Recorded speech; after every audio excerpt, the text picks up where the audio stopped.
Hi friends, I am Mudammil है standard 8 welcome back to my channel से idea.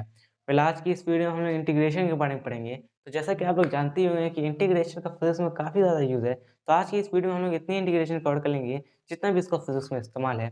तो चलिए आज हम लोग इंटीग्रेशन स्टार्ट करते हैं। और हाँ, मैंने कल ही एक वीडियो डाली थी जिसमें मैंने आप लोगों को बताया था क्या कि हम लोग इंटीग्रेशन क्यों करते हैं या फिर इंटीग्रेशन का क्या यूज़ है, क्या इस्तेमाल है ना। तो उस वीडियो में हमने डिटेल से बात किया था क्या कि इंटीग्रेशन का क्या इस्तेमाल है, हम लोग क्यों करते हैं इंटीग्रेशन, है ना। और आज की इस वीडियो में जितनी भी इंटीग्रेशन जो हमें फिजिक्स में काम आएगी हम लोग उतनी इंटीग्रेशन पढ़ लेते हैं, है ना। तो मैं रिकमेंड करूँगा आपको, वैसे आप लोग को ये वाला वीडियो देखेंगे तो ये वाला वीडियो समझ में आ जाएगा, मगर मैं ऐसे रिकमेंड करूँगा कि आप पहले वो वाला वीडियो जाके देख लीजिए आखिर क्यों करते हैं इंटीग्रेशन, ताकि आप लोगों को ये समझ में आए इंटीग्रेशन आखिर होता क्या है या फिर करते क्या है ना। तो बेसिकली मैंने उसमें ये बताया था कि किस तरह से इंटीग्रेशन मतलब कि कई सारे फील्ड्स में इस्तेमाल होता है, और जो इंटीग्रेशन एरिया अंडर जो कर्व ग्राफ होता है, मतलब एरिया अंडर जो कर्व होता है उसका हमें एग्जैक्ट वैल्यू मतलब कंप्लीट एरिया निकाल के दे देता है इंटीग्रेशन की मदद से, है ना। क्योंकि area under the curve graph का अगर हम किसी दूसरे मेथड से निकालने की कोशिश करेंगे तो वो हमारे लिए बहुत ज़्यादा डिफिकल्ट होगा या फिर इम्पॉसिबल होगा, है ना। मगर इंटीग्रेशन हमें उसकी कंप्लीट एरिया को इंटीग्रेट करके दे देता है ना, इंटीग्रेट करके दे देता है, उसके एग्जैक्ट वैल्यू दे देता है। तो मैंने वो आप लोगों को कल की वीडियो में बताया था। मैं आशा करता हूँ कि आप लोगों को वो चीज़ समझ में आ गया होगा। आज हम लोग इंटीग्रेशन कंटिन्यू कर लेते हैं, है ना। तो इंटीग्रेशन में बेसिकली, है ना, मैं आप लोगों को ये बता देता हूँ इंटीग्रेशन में हम लोग देख लेते हैं कि इसके कुछ बेसिक फॉर्मूलाज होते हैं ना इंटीग्रेशन, जो कि आप लोग को याद होने चाहिए, जो कि आप लोग को पता होनी चाहिए, है ना। उससे पहले मैं आप लोग को ये बता देता हूँ कि जो इंटीग्रेशन है वो डिफरेंशिएशन का रिवर्स प्रोसेस है। मतलब it is the reverse process of differentiation. आप चाहे तो इसे लिख सकते हैं, है ना। मतलब कहने का मतलब क्या है कि इंटीग्रेशन डिफरेंशिएशन का रिवर्स प्रोसेस है ना। मतलब जो डिफरेंशिएशन करता है इंटीग्रेशन उसी का उल्टा कर देता है। डिफरेंशिएशन में बेसिकली हम लोग क्या करते थे कि हम लोग इन्फिनिटली स्मॉल चेंजेस, मतलब dx हो गया, है ना, dt, इसमें इन्फिनिटली स्मॉल चेंजेस जोड़ देते थे। और इंटीग्रेशन हम लोग क्या करते हैं, मतलब कि नहीं, डिफरेंशिएशन हम लोग कर देते थे कि इन्फिनिटली स्मॉल चेंजेस में हम लोग तोड़ देते थे, और इंटीग्रेशन हम लोग उसका बिल्कुल ही उल्टा कर देते हैं, हम लोग उसको जोड़ देते हैं, मतलब पूरा इंटीग्रेट कर देते हैं, है ना। तो आप लोग समझ चुके हैं कि ये डिफरेंशिएशन इंटीग्रेशन का इस तरह से हम लोग लिंक कर सकते हैं। तो integration basically it is the reverse process of differentiation. इसे हम लोग किससे रिप्रेजेंट करते हैं, इससे। इंटीग्रेशन को हम लोग इस साइन से रिप्रेजेंट करते हैं। जब भी ये साइन हो आप लोग समझ जाए कि हमें इंटीग्रेशन करना है। और ये हो गया function, function as function of, है ना। और ये हो गया dx। तो ये बेसिकली मैंने आप लोगों को बता दिया कि इसका मतलब क्या होता है, इस साइन का मतलब होता है इंटीग्रेशन करना, मतलब ये रिप्रेजेंट ही करता है कि इंटीग्रेशन करो, है ना। ये ds का मतलब है कि मेरे रिस्पेक्ट में करो। और ये जो fx है हमें इसका इंटीग्रेशन करना होता है ना। हमें इसका इंटीग्रेशन करना होता है, f as a function of x, इसका इंटीग्रेशन करना होता है। और यहाँ पे ds का मतलब हुआ कि, है ना, ds के रिस्पेक्ट में हमें इंटीग्रेशन करना है। और यहाँ पे ds की जगह dt होता तो हमें t के रिस्पेक्ट में इंटीग्रेशन करना होता है। यहाँ पे dx है तो हमें x के रिस्पेक्ट में इंटीग्रेशन करना है। इस साइन का मतलब होता है इंटीग्रेशन करना, और हमें इसका इंटीग्रेशन, ये रिप्रेजेंट ही करता है इंटीग्रेशन करने को, और हमें इस फंक्शन का इंटीग्रेशन करना होता है। तो ये बातें तो मैंने आप लोगों को पिछले वाली वीडियो में बताई थी, है ना, जिसमें मैंने आप लोगों को बताया था कि आखिर क्यों करते हैं इंटीग्रेशन। तो चलिए अब इसके कुछ फॉर्मूलाज के बारे में हम लोग जान लेते हैं, कुछ इसके बेसिक फॉर्मूलाज के बारे में जो कि बहुत ही ज़्यादा ज़रूरी है। इसका एक फॉर्मूला होता है y बराबर, अगर मान लीजिए x पे पावर n दिया हुआ है तो इसका इंटीग्रेशन क्या होगा। तो इसका इंटीग्रेशन कुछ इस तरह से होगा। सबसे पहले तो हम लोग इंटीग्रेशन का साइन दिखाएंगे, है ना, कि हमें इंटीग्रेशन करना है। किसका करना है, ये फंक्शन यही है ना, हमें इसका इंटीग्रेशन करना है। यहाँ पे function F as a function of X दिया हुआ है ना, तो उसके जगह पे यहाँ पे एक्स पे पावर एन आ जाएगा। अब किसके रेस्पेक्ट में करना है, डी एक्स पे, यहाँ पे मैंने दे रखा था ना डी एक्स। तो यहाँ पे भी हम लोग एक्स पे पावर एन का डिफ्रेंशिएशन करेंगे, क्योंकि फंक्शन एज एक्स है ना, इसका डिफ्रेंशिएशन करेंगे, मतलब एक्स पे पावर एन का डिफ्रेंशिएशन करेंगे। और किसके रेस्पेक्ट में करेंगे, डी एक्स के रेस्पेक्ट में करेंगे। तो जब आप लोग एक्स पे पावर एन का डिफ्रेंशिएशन करते थे, है ना, तो वो क्या होता था, एन इंटू एक्स पे पावर एन माइनस वन। मगर उसका इंटीग्रेशन कुछ अलग होता है, उसका इंटीग्रेशन होगा एक्स पे पावर एन प्लस वन। इधर एन माइनस वन नहीं होगा, अब एन प्लस वन होगा, बाई एन प्लस वन। यहाँ पे डिवाइड हो जाएगा क्या, एन प्लस वन। तो ये तो हो गया इसका इंटीग्रेशन प्लस सी। सी का मतलब होता है कांस्टेंट, है ना। तो ये जो हम लोग इंटीग्रेशन कर रहे हैं ये इनडेफिनिट इंटीग्रेशन है ना।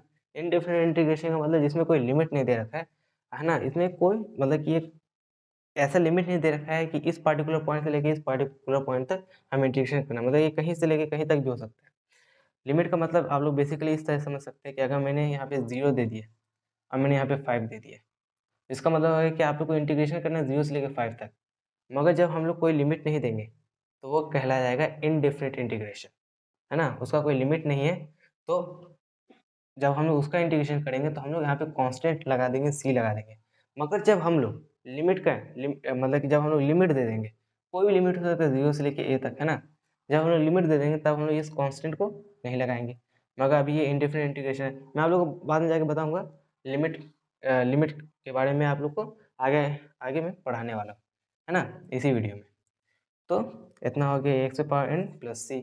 मान लीजिए मैं आप लोग एग्जांपल देता हूँ, अगर y बराबर एक्स के पावर 5 दिया हुआ है तो इसका इंटीग्रेशन कितना हो जाएगा। पहले तो इसको इस साइन से रिप्रेजेंट कर लेते हैं ना, फिर एक्स पावर 5 dx हो जाएगा। इसका इंटीग्रेशन हो जाएगा X power 5 plus 1 by 5 plus 1 plus C. Further इसको कैलकुलेट कर सकते हो तो एक्स पावर 5 प्लस 1 कितना होता है, एक्स पावर 6 बाई 6 प्लस सी। ये इसका इंटीग्रेशन हो जाएगा, है ना। अब आप लोग को दिया रखा है कि y बराबर 3x पावर 5, इसका इंटीग्रेशन कीजिए। इसका इंटीग्रेशन हो जाएगा 3x पावर 5 dx। तो 3 कांस्टेंट है और ये x पावर 5 से मल्टीप्लाइड है तो 3 को बाहर ले लेंगे, ये हो जाएगा 3x पावर 5 dx। 3 बाहर चला जाएगा, x पावर 5 का अभी इंटीग्रेशन किया था हमने, है ना, x क्यूब मतलब x पावर 6 बाई 6 प्लस सी। तो इतना आप लोग समझ में आ गया अगर x पावर n का डिफ्रेंसिएशन, है ना।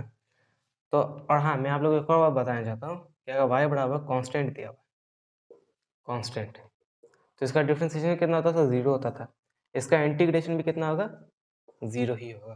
कांस्टेंट का इंटीग्रेशन भी 0 होगा और डिफ्रेंसिएशन का कांस्टेंट का डिफ्रेंसिएशन भी 0 ही होगा, है ना। अब मान लीजिए अगर आप लोग यहाँ पे दिया रखा है कि y बराबर 1/x, तो इसका इंटीग्रेशन कितना हो जाएगा।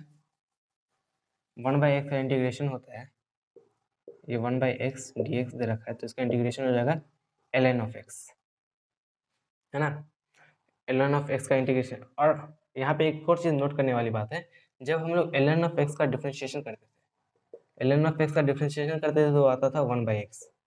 अब क्योंकि इंटीग्रेशन डिफरेंशिएशन का बिल्कुल ही रिवर्स प्रोसेस है, तो जब हम लोग 1/s का इंटीग्रेशन करेंगे तो वो ln ऑफ x आ जाएगा। देखिए मैं आप लोग को बताता हूँ, जब हमने ln ऑफ x का क्या किया, डिफरेंशिएशन किया तो कितना आ गया 1/x। अब क्योंकि इंटीग्रेशन डिफरेंशिएशन का बिल्कुल ही रिवर्स प्रोसेस है, तो अगर हम लोग इसे रिवर्स कर देंगे मतलब 1/x का इंटीग्रेट कर देंगे, ln ऑफ x को डिफरेंशिएट किए तो 1/x आ गया। अब उसी 1/x को इंटीग्रेट कर देंगे, है ना, तो वापस कितना आ जाएगा, ln ऑफ x आ जाएगा, वापस वही आ जाएगा, है ना। जब हम लोग इसको फिर से दोबारा इंटीग्रेट कर देंगे तो इसे रिवर्स कर देंगे क्योंकि इंटीग्रेशन इसका रिवर्स प्रोसेस होता है।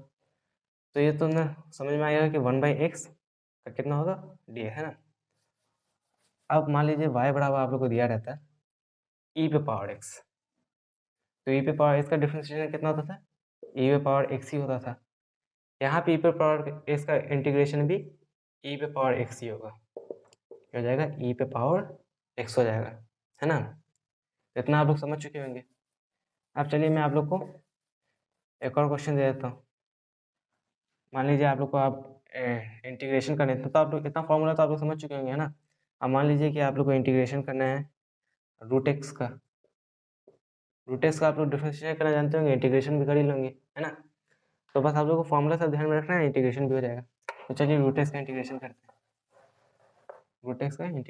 हैं, तो हो जाएगा ये एक्स रूट एक्स का कितना लिख सकते हैं, एक्स पावर 1/2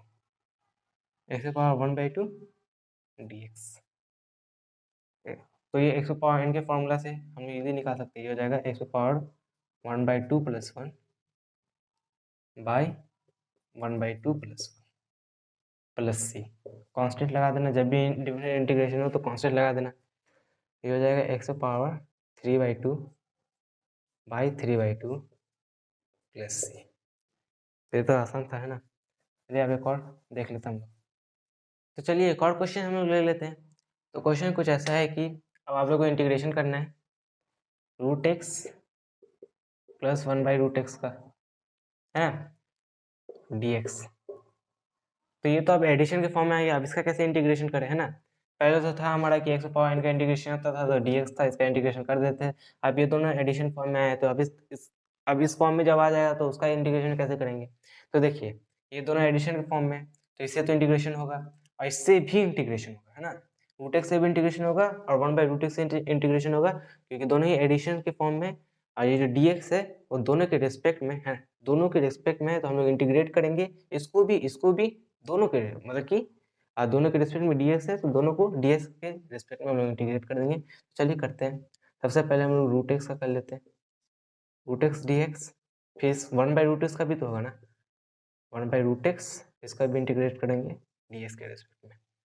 रूट एक्स का तो हमने अभी डिफ्रेंसिएशन निकाला, वो कितना था, रूट एक्स का डिफ्रेंसिएशन मतलब इंटीग्रेशन अभी निकला, वो कितना था, x⁴ 3/2 बाई 3/2, है ना, प्लस अब 1/√x का इंटीग्रेशन करना पड़ेगा, उसका इंटीग्रेशन देख लेते हैं 1/√x का कैसे कितना होगा, है ना।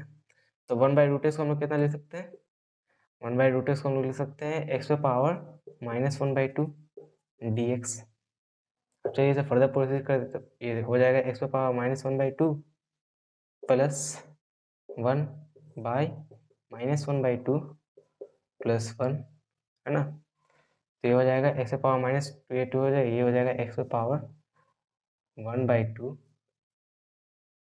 प्लस 2 माइनस 1, तो हो जाएगा 1/2, है ना, प्लस c। तो कितना हो जाएगा ये तो x⁻3/2 बाई 3/2, x⁻1/2 मतलब ये हो जाएगा root X by 1/2 plus c, है ना। तो ये कुछ इस तरह का इसका इंटीग्रेशन हो जाएगा। तो आपने ये सब चीज़ तो समझ ही लिया होगा। अब चलिए कुछ ट्रिग्नोमेट्रिक रेशियोज के भी इंटीग्रेशन होते हैं, उनके इंटीग्रेशन को हम लोग देख लेते हैं, है ना। तो अगर आप लोग को दिया हुआ है कि y बराबर cos x, मान लीजिए cos x दिया हुआ है ना, तो इसका आप लोग कैसे इंटीग्रेशन करेंगे, है ना। इसका इंटीग्रेट करने को बोला कि इस ट्रिग्नोमेट्रिक रेशियो को इंटीग्रेट कीजिए। तो मैंने आप लोग को एक बात बताया था कि जो इंटीग्रेशन है वो डिफ्रेंसिएशन का रिवर्स प्रोसेस है ना। तो अगर हम लोग जब साइन एक्स का मतलब कि डिफ्रेंसिएशन करते हैं, जब साइन एक्स का डिफ्रेंसिएशन करते हैं, तो वो आता था कितने के बराबर, वो आता था cos x के बराबर। तो जब हम लोग cos x को इंटीग्रेट कर देंगे, साइन एक्स को डिफ्रेंशिएट किया, आया cos x को इंटीग्रेट किया, वो आ गया sin x। तो जब हम लोग cos x को दोबारा इंटीग्रेशन कर देंगे, क्योंकि इंटीग्रेशन डिफ्रेंसिएशन का रिवर्स प्रोसेस है ना। जब sin x को डिफ्रेंशिएट किया तो आया cos x, अब हम लोग cos x को रिवर्स कर दिया, मतलब उसे इंटीग्रेट कर दिया, है ना। और वो क्योंकि डिफ्रेंसिएशन से रिवर्स कर दिया, है ना, तो वो कितना हो गया sin x के बराबर, फिर sin x के बराबर ही आ जाएगा, है ना। तो cos x का इंटीग्रेशन कितना हो जाएगा, sin x, है ना। अब मान लीजिए y बराबर आप लोग को दिया हुआ है sin x, sin x का इंटीग्रेशन कीजिए, sin x का इंटीग्रेशन भी हो जाएगा। हमें अगर डिफरेंशिएशन का फॉर्मूला याद है तो हम sin x का भी इंटीग्रेशन कर लेंगे। जब हम लोग cos x का इंटीग्रेशन करते थे तो आता था माइनस sin x, तो जब हम लोग sin x का इंटीग्रेशन करेंगे तो आ जाएगा माइनस cos x। ये कितना आ जाएगा, माइनस cos x। देखिए cos x को डिफ्रेंशिएट किया इतना आया, अब इसको इंटीग्रेट करेंगे तो इतना आ जाएगा। ये माइनस साइन एक्स है ना, हमें साइन एक्स का इंटीग्रेशन करना है, तो पहले हम लोग इसे साइन एक्स बना लेते हैं, दोनों तरफ माइनस से मल्टीप्लाई कर देते हैं, ये माइनस कॉस एक्स हो जाएगा, ये प्लस साइन एक्स हो जाएगा। अब हम लोग इसे इंटीग्रेट करते हैं, इसको इंटीग्रेट किया तो ये माइनस कॉस एक्स के बराबर आएगा, इसको डिफ्रेंशिएट किया तो इतने के बराबर आया, इसको इंटीग्रेट किया तो इतने के बराबर आया, है ना। इतना समझ चुके होंगे। तो साइन एक्स का इंटीग्रेशन कितना हो गया, माइनस कॉस एक्स, है ना। अब मैं आप लोग को बताता हूँ y बराबर दे दिया है सेक स्क्वायर एक्स, तो इसका इंटीग्रेशन कितना हो जाएगा, ये सेक स्क्वायर एक्स आप लोग ये चीज़ लिंक कर सकते हैं डिफ्रेंसिएशन में। जब हम लोग tan x का डिफ्रेंसिएशन करते थे तो आता है सेक स्क्वायर एक्स, तो हमें सेक स्क्वायर एक्स का डिफ्रेंसिएशन याद करने की कोई ज़रूरत नहीं है, क्योंकि अगर हमें tan x का मतलब सेक स्क्वायर एक्स का हमें इंटीग्रेशन याद करने की कोई ज़रूरत नहीं है, क्योंकि अगर हम लोग को tan x का डिफ्रेंसिएशन याद है तो हम लोग को सेक स्क्वायर एक्स का इंटीग्रेशन भी याद होगा। वो कुछ इस तरह से कि अगर हम लोग को ये पता है कि tan x का जो डिफ्रेंसिएशन है वो सेक स्क्वायर एक्स है, तो सेक स्क्वायर एक्स का जो अगर हमें इंटीग्रेशन करने के लिए बोला है तो वापस tan x हो जाएगा, तो ये tan x हो गया। अब आप लोग को दिया हुआ है y बराबर, इतना तो आप लोग नोट करते चलिए, इतना तो आप लोग समझ चुके होंगे, है ना। अब आप लोग को दिया हुआ है कि y बराबर cosec x into cot X, इसका क्या डिफरेंशिएशन इंटीग्रेशन होगा। तो फिर से हम लोग डिफरेंशिएशन पे चलते हैं। जब हम लोग को cosec x का डिफरेंशिएशन करना रहता था, cosec x का, तो उसका डिफरेंशिएशन कितना आता था, minus cosec x into cot X. cosec x को डिफरेंशिएट किया इतना आया, इसको इंटीग्रेट करें तो वापस cosec x आ जाएगा, इधर लग जाएगा माइनस cosec x, है ना, माइनस। देखिए इसको डिफरेंशिएट किया इतना आया, तो वापस से इसको इंटीग्रेट कर दें तो इतना आ जाएगा, वो हो जाएगा माइनस में, इतना आ गया। अगर आप लोग को डिफरेंशिएशन पता है तो ये तो आसानी से हो जाएगा आपसे, है ना। अब आप लोग को दिया हुआ है y बराबर आप लोग को दिया हुआ है कि cosec स्क्वायर एक्स, है ना। इसका इंटीग्रेशन कितना हो जाएगा, इसका इंटीग्रेशन, अब हम लोग फिर से डिफरेंशिएशन में चलते हैं। जब हम लोग कॉट को डिफरेंशिएट करते थे, वो आता था माइनस cosec स्क्वायर एक्स। तो जब हम लोग cosec स्क्वायर एक्स को डिफरेंशिएट करेंगे तो आ जाएगा वापस cot x माइनस में आएगा, माइनस cot x। तो इतना तो आप लोग को ये डिफरेंशिएशन की ट्रिग्नोमेट्रिक रेशियोज का फॉर्मूला पता चल गया होगा। तो इन सारी फॉर्मूलाज को नोट कर लीजिए। तो चलिए अब हम लोग आगे बढ़ते हैं। हाँ, तो एक और फॉर्मूला रह गया था, वो था कि अगर आप लोग को दिया हुआ है y बराबर sec x into ten x, है ना, इसका कैसे इंटीग्रेशन किया जाएगा, इसका इंटीग्रेशन कितना होता है, फिर से हम लोग डिफरेंशिएशन में चले जाएंगे। जब हम लोग को sec x का डिफरेंशिएशन कहने को कहता था, तो उसका डिफरेंशिएशन आता था sec x into ten x. इसका हमने डिफरेंशिएट किया इतना है, तो अब हमें कह रहा है कि इसी sec x into ten x को इंटीग्रेट करना है। तो हमें इसका डिफरेंशिएशन मतलब sec x का डिफरेंशिएशन पता है, वो है sec x into ten x. तो हमें उस sec x into ten x का इंटीग्रेशन भी पता चल जाएगा, वो हो जाएगा sec x, है ना। फिर sec x ही हो जाएगा, वो हो जाएगा sec x। इतना तो आप लोग समझ चुके होंगे। तो चलिए अब हम लोग फर्दर मूव करते हैं। तो चलिए, अगर आप लोगों को कुछ इस तरह का प्रॉब्लम दे दिया गया कि अब आप लोग को इंटीग्रेट करना है साइन एक्स का, sine x D x, sine x का इंटीग्रेशन करना है, मतलब नहीं, साइन टू एक्स का। साइन एक्स का इंटीग्रेशन तो बहुत आसान होता है, sign to x, sign to x का। अब इसका मतलब ये नहीं कि साइन टू एक्स का इंटीग्रेशन हो जाएगा माइनस कॉस टू एक्स, वो तो वो साइन एक्स का इंटीग्रेशन होता था माइनस कॉस एक्स, मगर ये था साइन टू एक्स का इंटीग्रेशन कुछ अलग होगा, है ना। तो चलिए देख लेते हैं साइन टू एक्स का इंटीग्रेशन कितना हो जाएगा। तो अगर मैं यहाँ पे इस तरह का प्रॉब्लम सॉल्व करने के लिए मैं क्या करता हूँ कि मैं इस टू एक्स को एक्स ही मान लेता हूँ, तो मुझे अच्छा रहेगा, है ना। क्योंकि अगर मैंने एक्स मान लिया तो आराम से उसको मैं माइनस कॉस एक्स में इंटीग्रेट कर सकता हूँ, है ना। तो मैंने इस टू एक्स को एक्स मान लिया, तो ये कितना हो जाएगा, कॉस टू एक्स, है ना। अब मैंने इसको x तो माना cos 2x को, है ना, मगर अब मुझे इस 2x का डिफरेंशिएशन भी करना पड़ेगा, है ना। मैंने sin 2x को x मान लिया, मतलब 2x को x मान लिया, है ना, तो हो जाएगा cos 2x। अब मुझे इस 2x का डिफरेंशिएशन भी करना है। अब मैंने इस 2x का डिफरेंशिएशन भी करना है ना x के रिस्पेक्ट में। अब जब मैं इस 2x का डिफरेंशिएशन करूँगा तो इसका आ जाएगा, कितना हो जाएगा डिफरेंशिएशन, इसका डिफरेंशिएशन 2 हो जाएगा। तो है ना, तो इसे मैं नीचे 2 से डिवाइड कर दूँगा।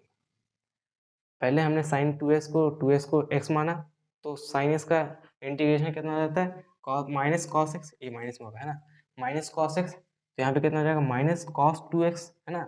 x को मैंने क्या माना था, 2x को मैंने मान रखा था x, तो है ना, माइनस कॉस एक्स मतलब माइनस कॉस 2x हो जाएगा। अब फिर मुझे इस 2x का भी डिफ्रेंशिएशन करना पड़ेगा, और जब मैं उसका डिफ्रेंशिएशन कर दूंगा तो मैं उसे नीचे डिवाइड कर दूंगा, है ना। इसका डिफरेंशियल कितना हो गया, 2 हो गया, तो मैं उसे नीचे डिवाइड कर दूंगा। उसी तरह से एक और सवाल लीजिए, अगर आपको दे दिया है cos 2x का इंटीग्रेशन कीजिए, तो cos 2x का इंटीग्रेशन कितना हो जाएगा, मैंने इस 2x को x मान लिया, तो cos x का इंटीग्रेशन कितना हो जाता है, sin x हो जाता है ना, होता है sin x। तो मैंने इसे sin 2x मान लिया, है ना, बाय, अब 2x का डिफरेंशियल कितना होता है, 2 होता है, तो sin 2x बाई 2 इसका इंटीग्रेशन हो जाएगा। तो इतना तो आप लोग समझ चुके होंगे। तो चलिए एक और तरह की प्रॉब्लम पे चलते हैं ना। अगर आप लोग को दिया हुआ है कि y बराबर साइन स्क्वायर एक्स, अब इसका इंटीग्रेशन कितना होगा, इसका इंटीग्रेशन जानना है, दिलचस्प है, तो चलिए इसका इंटीग्रेशन जानते हैं। तो y बराबर साइन स्क्वायर एक्स दिया हुआ है, हमें किसका इंटीग्रेशन करना है, साइन स्क्वायर एक्स का, sine square x D x, x के रिस्पेक्ट में हमें इंटीग्रेशन करना है। तो हम क्या कर सकते हैं, पहले आप तो अगर आप लोग कुछ इस तरह का इंटीग्रेशन दिया हुआ है, मान साइन स्क्वायर एक्स या कॉस स्क्वायर एक्स, तो उसमें आप लोग कुछ इस तरह से इंटीग्रेशन करिएगा। मैं अभी बताता हूँ प्रोसेस कैसे होगा, है ना। तो आप लोग को एक फॉर्मूला याद होगा, ये कॉस टू थीटा, मतलब यहाँ पे थीटा क्या है, एक्स है, एंगल एक्स है इधर, है ना। कॉस टू एक्स बराबर होता है cos square x minus sine square x, है ना। अब मुझे यहाँ पे साइन स्क्वायर एक्स चाहिए, है ना, तो मुझे यहाँ से साइन स्क्वायर एक्स की वैल्यू निकालना है ना। तो मैं इसे क्या करता हूँ, कॉस टू एक्स, इस कॉस स्क्वायर एक्स को भी मैं साइन स्क्वायर एक्स में कन्वर्ट कर देता हूँ, मैं कर सकता हूँ, है ना। इसे मैं लिख सकता हूँ 1 minus two sine square x minus sine square x, तो ये हो जाएगा कॉस टू एक्स, हो जाएगा 1 minus two sine square x. मुझे साइन स्क्वायर एक्स की वैल्यू चाहिए, तो टू साइन स्क्वायर एक्स इधर आ जाएगा, उधर चला जाएगा cos two x, 1 minus cos two x, है ना, 1 माइनस कॉस टू एक्स। और यहाँ पे साइन स्क्वायर एक्स की वैल्यू कितनी हो जाएगी, साइन स्क्वायर एक्स इधर आ जाएगा, हो जाएगा 1 minus cos two x by two. Sine square x की वैल्यू इतनी आ गई, तो चलिए हम लोग इसको साइन स्क्वायर एक्स की वैल्यू की जगह पुट कर देते हैं। ये हो जाएगा 1 minus cos two x by two D x. तो मैं इसे फर्दर इंटीग्रेट करता हूँ, इंटीग्रेट मैं फर्दर करूँगा तो कैसे करूँगा, मैं 1/2 को है ना बाहर ले लेता हूँ, 1/2 को बाहर ले लिया, अंदर कितना बचा हमारा 1 माइनस कॉस टू एक्स, तो मुझे डिफ्रेंशिएट करना है डी एक्स से, 1/2 मेरा बाहर चला गया, है ना, ये 1/2 इधर ही रहेगा। और वन का डिफरेंस इंटीग्रेशन कितना होता है, वन का जो इंटीग्रेशन होता है, हाँ मैं आप लोगों को एक और बात बताना भूल गया कि वन का क्या इंटीग्रेशन होता है। मान लीजिए अगर आप लोगों को दिया रखा कि 1 डी एक्स, तो इसका क्या इंटीग्रेशन होगा, या फिर वन का या फिर आप लोग डी एक्स भी ले सकते हैं ना, डी एक्स, ये वन तो इधर रहता है, अगर मैंने इधर वन लिखा है नहीं लिखा तो बात तो बराबर ही रहेगी, कोई फर्क नहीं पड़ेगा। तो वन का जो इंटीग्रेशन होता है वो जानना ज़रूरी है, कि जो वन का जो इंटीग्रेशन होता है वो हमेशा एक्स होता है। वो कैसे, मैं आप लोगों को बताता हूँ। तो मान लीजिए ये डी एस का इंटीग्रेशन है, इधर वन लगा हुआ है, वन लगा सकते हैं क्योंकि कोई डिस्टर्ब नहीं पड़ेगा, है ना। तो इधर वन है ना, तो मैं वन को क्या लिख सकता हूँ, x power zero D x, है ना। अब एक ये तो एक्स पावर एन के फॉर्म में आ गया, तो एक्स पावर ज़ीरो का क्या इंटीग्रेशन होगा, वो हो जाएगा X power zero plus one by zero plus one, जो कि हो जाएगा X power one by one, हो जाएगा एक्स के बराबर। तो अब आप लोग समझ चुके होंगे कि डी एस या फिर 1 इंटू डी एक्स दिया हुआ है, तो उसका इंटीग्रेशन कितना हो जाता है, एक्स। तो वन का इंटीग्रेशन कितना हो जाएगा, ये एक्स हो जाएगा, एक्स। अब मैंने कॉस टू एक्स का इंटीग्रेशन करना है। अब मैंने कॉस टू एक्स का इंटीग्रेशन मैंने आप लोग को पहले ही बता दिया कि इस तरह का अगर आप लोगों को कुछ प्रॉब्लम दिया है तो उसका कैसे इंटीग्रेट करना है, तो मैंने आप लोग को बता दिया इसका इंटीग्रेशन कितना होता है। इसका जो इंटीग्रेशन होता है वो होता है sign to x by two, है ना, बाई टू। अब ये 1/2 इधर है, तो चाहे तो मल्टीप्लाई भी कर सकते हैं, तो हो जाएगा x/2 माइनस साइन, ये 1/2 से मल्टीप्लाई हो जाएगा, साइन 2x/4 प्लस सी हो गया। तो आप लोग समझ चुके हैं कि इस तरह के प्रॉब्लम को कैसे हल किया जाता है ना। तो चलिए अब हम लोग आगे बढ़ते हैं। अब हम लोग लिमिट्स के कंसेप्ट को समझ लेते हैं अच्छी तरीके से। लिमिट्स आगे डेफिनेट इंटीग्रेशन, अभी तक तो हम लोग जो कर रहे थे वो था इनडेफिनेट इंटीग्रेशन, अब हम डेफिनेट इंटीग्रेशन के बारे में समझ लेते हैं। तो चलिए अब हम लोग लिमिट्स के कंसेप्ट को अच्छे तरीके से समझ लेते हैं, मतलब डिफरेंट इंटीग्रेशन क्या होता है वो हम लोग समझ लेते हैं। मान लीजिए अगर आप लोग को दिया हुआ y बराबर एक्स क्यूब, तो इसका इंटीग्रेशन कितना, अभी तक जो हम लोग कर रहे थे वो था इनडिफरेंट इंटीग्रेशन, मतलब ये एक्स क्यूब था, हम लोग इसको डी एस के रेथ में इंटीग्रेट कर देते थे, ये था इनडिफरेंट इंटीग्रेशन जो कहीं से लेकर कहीं तक भी हो सकता था, है ना। मगर अब हमने क्या कर दिए कि अब हमने इसमें लिमिट लगा दी है ना, कि अब ये लिमिटलेस नहीं है, मतलब कि अब हमने इसे लिमिट लगा दिया कि मान लीजिए अगर मुझे इसको एक्स क्यूब का इंटीग्रेशन करना है, अब मैंने इसमें लिमिट लगा दिया कि मुझे इसमें इंटीग्रेशन करना है 0 से लेके 5 तक, मुझे 0 से लेके 5 तक ही एक्स क्यूब का इंटीग्रेशन करना है, तो हम लोग वहीं तक का इंटीग्रेशन करेंगे, मतलब हमने इसमें एक लिमिट लगा दिया, तो उसी को कहते हैं हम लोग डेफिनेट इंटीग्रेशन। तो जब आप लोग को कुछ इस तरह का लिमिट वाला इंटीग्रेशन दिया रहा है, जिसमें आप लोग को लिमिट भी दिया रहा है, तो डेफिनेट इंटीग्रेशन होता है ना। और जिसमें आप लोग को लिमिट नहीं दिया रहा है वो इनडेफिनेट इंटीग्रेशन होता है, मतलब कहीं से लेकर कहीं तक भी हो सकता है, मगर लिमिट में हमें बता दिया जाता है कि इस पॉइंट से लेकर यहाँ तक इंटीग्रेशन होगा। तो चलिए अब हम लोग इस तरह का इंटीग्रेशन करके देखते हैं। तो सबसे पहले इसमें हम लोग क्या करेंगे, एक्स क्यूब का इंटीग्रेशन कर लेंगे, वो जाएगा एक्स पावर 4/4, है ना। एक्स क्यूब का इंटीग्रेशन किया, अब हमने यहाँ पे लिमिट का इस्तेमाल करना है, लिमिट का इस्तेमाल करें, है ना। यहाँ पे इंटीग्रेशन खत्म नहीं होता, अभी और है, यहाँ तक कहाँ से लेके इंटीग्रेट करना है, 0 से लेके 5 तक हमें करना था। तो ये यहाँ पे एक और बात ध्यान में रखने वाली बात है, ये जो 0 है वो लोअर लिमिट है, इसे हम लोग लोअर लिमिट कहते हैं। मतलब जो नीचे वाला वो लोअर लिमिट है, आप लोग समझ गए ऊपर वाला कितना होगा अपर लिमिट। तो ये 5 क्या है अपर लिमिट है, अपर लिमिट। तो अब हमने यहाँ पे क्या करना है, यहाँ पे x है, x वेरिएबल है, पहले हम लोग x के जगह पे 5 पुट कर देंगे, 5 पे पावर 4/4 माइनस, अब है ना। अब मुझे यहाँ पे पहले हम लोग अपर लिमिट पुट करेंगे, फिर हम लोग लोअर लिमिट पुट करेंगे। तो पहले हमने अपर लिमिट पुट कर दिया, फिर हमने माइनस लगा दिया, अब हम लोग लोअर लिमिट पुट करेंगे, वो हो जाएगा 0 पे पावर 4/4, है ना। इसे फर्दर कैलकुलेट करेंगे तो कितना हो जाएगा, 5 पावर 5 इंटू 5 25 25 तो हो जाएगा 625/4, और 0 पावर 4 तो कितना होगा, ये तो 0 ही हो जाएगा, माइनस 0/4 हो जाएगा 625/4। 0/4 कितना होता है, 0 ही होता है ना। समथिंग इज डिवाइडेड, मतलब 0 इज डिवाइडेड बाय समथिंग बराबर 0 के ही होता है। तो ये हो गया 625/4। तो इतना आप लोग को समझ में आ चुका होगा। तो चलिए एक और सवाल बना लीजिए इस पे। y बराबर अगर आप लोग को दिया रखा है कि sin x दिया रखा है y बराबर, तो इसका इंटीग्रेशन कितना हो जाएगा, है ना।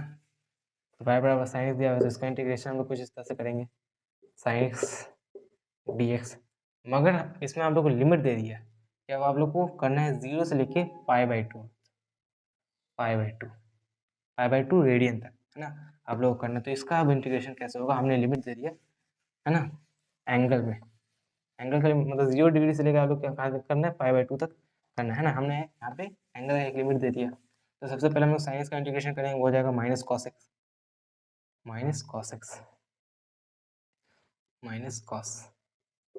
एक्स। अब हमें कहाँ से ले कहाँ तक करना है, 0 डिग्री से लेके π/2 तक करना है ना। तो चलिए अब हम लोग करते हैं। अब हम लोग यहाँ पे एक्स के जगह पे एंगल रख देंगे, पहले अपर लिमिट रख देंगे, फिर लोअर लिमिट रखेंगे, माइनस को ऐसे बाहर रख लेंगे, माइनस को बाहर ले लेते हैं, है ना। अंदर हम लोग इसका फर्दर कैलकुलेट कर लेते हैं। तो इसके जगह π/2 रखेंगे, जाएगा कॉस है ना π/2 कितना होता है, 90 डिग्री होता है। पाई डिग्री की वैल्यू होती है 180 डिग्री, उसका π/2 तो हो जाएगा 90 डिग्री। तो cos 90 degree minus cos 1 degree, है ना, मतलब कॉस 0 डिग्री। लोअर लिमिट लगाएंगे, है ना। ये हमने बाहर कॉस एक्स का बाहर माइनस ले लिया था। तो कॉस 90 डिग्री कितना होता है, 0 होता है, और कॉस 0 डिग्री होता है 1 होता है ना। 0 - 1 तो हो जाएगा माइनस इंटू -1 हो जाएगा +1। तो इसका डिफरेंट इंटीग्रेशन कितना हो गया, +1 हो गया। तो मैं आशा करता हूँ कि आप लोग को लिमिट का कंसेप्ट अच्छी तरीके से समझ में आ गया होगा। तो चलिए अब हम लोग हमारे लास्ट टॉपिक और बढ़ते हैं, जो कि है इंटीग्रेशन बाय सब्स्टिट्यूशन मेथड, है ना। सब एक सब्स्टिट्यूशन मेथड होता है इंटीग्रेशन का, हम लोग उससे देख लेते हैं, इंटीग्रेशन बाय सब्स्टिट्यूशन। तो चलिए अब हम लोग integration by substitution method detail से समझ लेते हैं कि, है ना, इसके बारे में समझ लेते हैं हम लोग इंटीग्रेशन बाय सब्स्टिट्यूशन मेथड के बारे में। तो मैं आप लोगों को कुछ इस तरह से समझाता हूँ। मान लीजिए अगर आप लोग को दिया हुआ है e⁻x² इंटू 2x dx, है ना। इसके रेस्पेक्ट में आप लोग को इंटीग्रेशन करना है e⁻x² 2x। तो अब जब भी आप लोग को कुछ इस तरह का प्रॉब्लम दिया रहा है, तो इस तरह के प्रॉब्लम को आप लोग को इंटीग्रेशन बाय सब्स्टिट्यूशन मेथड से सॉल्व करने का है ना। तो इस तरह के मेथड से किस तरह से ऐसे प्रॉब्लम को सॉल्व किया जाता है, उसका प्रोसेस मैं आप लोग को इस तरह से अभी दिखा देता हूँ। तो इसमें बेसिकली हम लोग क्या करेंगे कि जो e⁻x² है ना, हम लोग क्या करते हैं, इसको हम लोग t मान लेते हैं। x² को इंटीग्रेशन बाय सब्स्टिट्यूशन मेथड के हिसाब से हम लोग इस x² को t मान लेते हैं, जो कि e⁻x² है। लेट x² बी t, है ना। x² को बेसिकली किसके बराबर कर दिया हमने, t के बराबर कर दिया। अब हम लोग क्या करेंगे, दोनों साइड हम लोग डिफरेंशिएट कर देंगे, हम लोग x के रेस्पेक्ट में डिफरेंशिएशन कर देते हैं, है ना। ये dx² dx इधर हो जाएगा dt/dx। dt को हमने डिफरेंशिएट किया x के रेस्पेक्ट में, और इस x² को डिफरेंशिएट किया x के रेस्पेक्ट में, है ना। तो ये तो x² का डिफरेंशिएशन हो जाएगा, क्योंकि x के रेस्पेक्ट में डिफरेंशिएट हो रहा है ना। तो चलिए इसका डिफरेंशिएशन करते हैं। तो x² का कितना डिफरेंशिएशन हो जाएगा, वो हो जाएगा 2x हो जाएगा, मैं आप लोग को बता रखा है। हम लोग इससे s के रेस्पेक्ट में करें, इसलिए x² का डिफरेंशिएशन भी आसानी से हो जा रहा है। अब ये कितना हो गया, dt/dx, ये dt/dx है, dt/dx, नीचे x है, ये dx को हम लोग उधर ले चलेंगे, है ना। dx को हमने उधर ले चला ताकि हम लोग, है ना, निकाल लेते 2x dx की वैल्यू निकल जाएगी। ये तो हो जाएगा हमारा 2x dx बराबर कितना हो जाएगा dt के। तो हमने 2x ds की वैल्यू कितनी निकाली, dt के बराबर निकाल दी, है ना। अब हमारे लिए बहुत ही आसान हो गया इस क्वेश्चन को सॉल्व करना, मतलब बहुत ज़्यादा आसान हो गया। अब हमें कोई भी अपना सर खुजाने की ज़रूरत नहीं है, क्योंकि अब हमारे लिए बहुत आसान हो गया, क्योंकि हमने एक्स स्क्वायर को तो पहले से t मान रखा है, हमें 2x ds की वैल्यू कितनी आ गई, dt आ गई, है ना। तो अब हम लोग क्या करेंगे कि देखिए इसको अब हम लोग इस तरह सॉल्व कर सकते हैं, e पे पावर एक्स स्क्वायर कितना मान रखा है, t मान रखा है, तो e पे पावर t, है ना। और ये 2x ds का हमने कितना निकाल लिया, dt के बराबर निकाल लिया। हमने जानबूझ के 2x ds को dt के बराबर निकाल लिया, ताकि e पे पावर t है तो इसको डिफरेंशिएट कर ले आसानी से। देखिए अगर मैंने इसे है ना t के रिस्पेक्ट में लिया है ना, मैंने जानबूझ के इसे t के रिस्पेक्ट में लिया है, कि ये जो e पे पावर t है हमने e पे पावर t से कर दिया। अब इसे इंटीग्रेट करना और आसान है, बस हमें चाहिए था dt, हमें t के रिस्पेक्ट में इंटीग्रेशन करना होता है। यहाँ पे हम लोग ds भूल से भी नहीं लिख सकते, क्योंकि जब हम लोग इसे x के रिस्पेक्ट में डिफरेंशिएट करेंगे तो इसका डिफरेंशिएशन होगा ही नहीं, ये सिर्फ t के रिस्पेक्ट में डिफरेंशिएट हो सकता है ना, क्योंकि e पे पावर t है। तो मैंने कहा था कि अगर मैंने आप लोग को पहले ही बता रखा है कि है ना, जैसा फंक्शन रहेगा उसी के हिसाब से हमें डिफरेंशिएट करना है ना। अगर यहाँ पे e पे पावर x है तो हम लोग x के रिस्पेक्ट में डिफरेंशिएशन करते हैं, तो हमने इसे t मान लिया। तो चलिए अब इसका डिफरेंशिएशन करना आसान है, e पे पावर t का डिफरेंशिएशन कितना होता है, e पे पावर t होता है, e पे पावर t प्लस कॉन्स्टेंट, और t हमने कितना मान रखा था, एक्स स्क्वायर, तो हो जाएगा e पे power x square plus c। तो आप लोग समझ चुके हैं कि इंटीग्रेशन बाय सब्स्टिट्यूशन मेथड किस तरह से काम करता है ना। चलिए मैं आप लोग को एक और प्रॉब्लम देता हूँ। इस बार आपको इंटीग्रेशन करना है e पे power cos x sin x का, इसके रेस्पेक्ट में डी के रेस्पेक्ट है ना, dx है ना। तो इसका इंटीग्रेशन कैसे हो जाएगा, इसका भी वैसे ही होगा, है ना। cos x को हम लोग t मान लेते हैं, अब दोनों तरफ हम लोग x के रेस्पेक्ट में डिफरेंशिएशन कर देंगे, हो जाएगा dt बाई dx, है ना। तो cos x का जो वो होता है, मतलब डिफरेंशिएशन कितना होता है, माइनस साइन एक्स, है ना, हो जाएगा minus sine x D T by D x, है ना। तो डी टी बराबर कितना आ गया, minus sine x D x, ये मार्कर भी लगता है खत्म हो रहा है ना। तो हमें साइन एक्स डी एक्स की वैल्यू चाहिए, तो साइन एक्स डी एक्स कितना हो जाएगा, साइन एक्स डी एक्स हो जाएगा, साइन एक्स डी एक्स हो जाएगा माइनस डी टी के, है ना। साइन एक्स डी एक्स हो जाएगा माइनस डी टी के। तो चलिए हम लोग यहाँ पे पुट कर देते हैं, हमें टी की वैल्यू पता है, टी है cos x हमारा, है ना। यहाँ पे हम लोग पुट कर देते हैं, हमने टी कितने मान रखा था, cos x को हमने टी मान रखा था, है ना। तो चलिए इसे पुट कर, ये cos x यहाँ पे e पे पावर टी, और साइन एक्स डी एक्स की वैल्यू कितनी है, डी टी है ना। तो e पे पावर t और डी टी, तो e पे पावर t की वैल्यू है ना, e पे पावर t होता है प्लस कांस्टेंट, और t हमारा कितना है, cos x है, तो हो जाएगा e पे power cos x plus c। तो चलिए हम लोग एक और प्रॉब्लम सॉल्व कर लेते हैं, उसके बाद ये वाली वीडियो हम लोग ख़त्म कर देते हैं, उसके बाद हम लोग मूव ऑन करते हैं, है ना।